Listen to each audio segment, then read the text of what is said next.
ನಮಸ್ಕಾರ ಸ್ನೇಹಿತರೆ, info media ಜಗತ್ತು ಚಾನಲಿನ ಮತ್ತೊಂದು ವಿಡಿಯೋಗೆ ಸ್ವಾಗತ ಸುಸ್ವಾಗತ.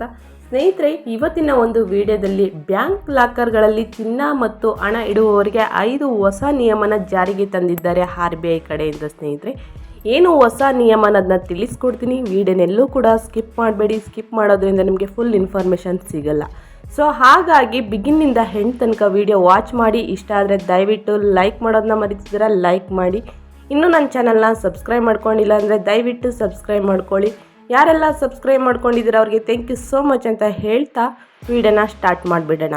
ಸ್ನೇಹಿತರೆ, ಜುಲೈ 29 ಸಾರ್ವಜನಿಕ ವಲಯ ಅಥವಾ ಖಾಸಗಿ ವಲಯದ ಬ್ಯಾಂಕ್ಗಳು ಗ್ರಾಹಕರಿಗೆ ಲಾಕರ್ ಸೌಲಭ್ಯಗಳನ್ನು ಒದಗಿಸುತ್ತವೆ. ಪ್ರತಿಯಾಗಿ ಬ್ಯಾಂಕ್ಗೆ ನಿಗದಿತ ಶುಲ್ಕವನ್ನು ಪಾವತಿಸಬೇಕಾಗುತ್ತದೆ.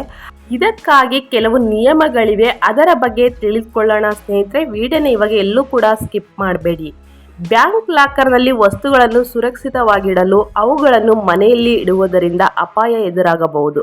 ಈ ಆಲೋಚನೆಯೊಂದಿಗೆ ಜನರು ಬ್ಯಾಂಕ್ ಲಾಕರ್ಗಳಲ್ಲಿ ಅಮೂಲ್ಯ ವಸ್ತುಗಳನ್ನು, ವಿಶೇಷವಾಗಿ ಆಭರಣಗಳನ್ನು ಇಡುತ್ತಾರೆ. ಸ್ನೇಹಿತರೆ, ನೀವು ಬ್ಯಾಂಕ್ ಲಾಕರ್ನಲ್ಲಿ ವಸ್ತುಗಳನ್ನು ಇರಿಸಿದರೆ ಮೊದಲು ಈ ನಿಯಮಗಳನ್ನ ತಿಳ್ಕೊತಾ ಹೋಗಿ. ಮೊದಲನೇದಾಗಿ ಸುರಕ್ಷಿತ ಠೇವಣಿ ಲಾಕರ್. ರಿಸರ್ವ್ ಬ್ಯಾಂಕ್ ಆಗಸ್ಟ್ 2020ರಲ್ಲಿ ಸುರಕ್ಷಿತ ಠೇವಣಿ ಲಾಕ್ಗೆ ಸಂಬಂಧಿಸಿದಂತೆ ಹೊಸ ನಿಯಮಗಳನ್ನು ಹೊರಡಿಸಿದ್ದಾರೆ.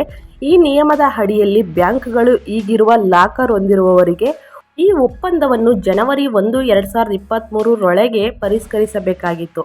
ಆದರೆ ಹೊಸ ನಿಯಮಗಳ ಪ್ರಕಾರ ಬ್ಯಾಂಕ್ಗಳು ಖಾಲಿ ಇರುವ ಲಾಕರ್ಗಳ ಪಟ್ಟಿ ಮತ್ತು ಕಾಯುವ ಪಟ್ಟಿಯನ್ನು ತೋರಿಸಬೇಕಾಗುತ್ತದೆ.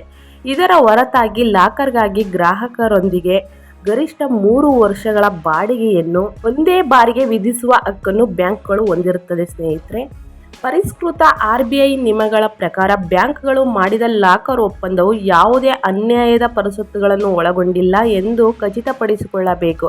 ಇದರೊಂದಿಗಾಗಿ ಗ್ರಾಹಕರು ನಷ್ಟವನ್ನು ಅನುಭವಿಸಿದರೆ ಬ್ಯಾಂಕ್ ಸುಲಭವಾಗಿ ಹಿಂತಿರುಗಿಸಬಹುದು. ಸ್ನೇಹಿತರೆ, ಎರಡನೇದಾಗಿ ಹೊಸ ಬ್ಯಾಂಕರ್ನ ಹೊಸ ನಿಯಮಗಳ ಪ್ರಕಾರ ಬ್ಯಾಂಕ್ ಮತ್ತು ಗ್ರಾಹಕರು ಹೊಸ ಒಪ್ಪಂದದಲ್ಲಿ ಯಾವ ರೀತಿಯ ವಸ್ತುಗಳನ್ನು ಇಡಬಾರದು ಮತ್ತು ಯಾವುದನ್ನು ಇಡಬಾರದು ಎಂಬುದು ಸ್ಪಷ್ಟವಾಗಿ ನಮೂದಿಸಬೇಕು. ರಿಸರ್ವ್ ಬ್ಯಾಂಕ್ ಆಫ್ ಇಂಡಿಯಾದ ನಿಯಮಗಳ ಪ್ರಕಾರ ಗ್ರಾಹಕರು ಬ್ಯಾಂಕ್ ಲಾಕರ್ನಲ್ಲಿ ಆಭರಣಗಳು, ಪ್ರಮುಖ ದಾಖಲೆಗಳು ಮತ್ತು ಕಾನೂನುಬದ್ಧವಾಗಿ ಮಾನ್ಯವಾದ ವಸ್ತುಗಳು ಮಾತ್ರ ಇರಿಸಬಹುದು. ಸ್ನೇಹಿತರೆ, ಗ್ರಾಹಕರು ಮಾತ್ರ ಬ್ಯಾಂಕ್ ಲಾಕರ್ಗೆ ಪ್ರವೇಶ ಪಡೆಯುತ್ತಾರೆ. ಅಂದರೆ ಕುಟುಂಬ ಸದಸ್ಯರು ಅಥವಾ ಬೇರೆಯವರು ಲಾಕರ್ ತೆರೆಯುವ ಸೌಲಭ್ಯವನ್ನು ಹೊಂದಿರುವುದಿಲ್ಲ. ಸ್ನೇಹಿತರೆ, ನಿಮ್ಮ ಲಾಕರ್ನಲ್ಲಿ ಏನೆಲ್ಲ ಇಡಬಾರದು ಅನ್ನೋದನ್ನ ತಿಳಿಸಿದ್ದಾರೆ.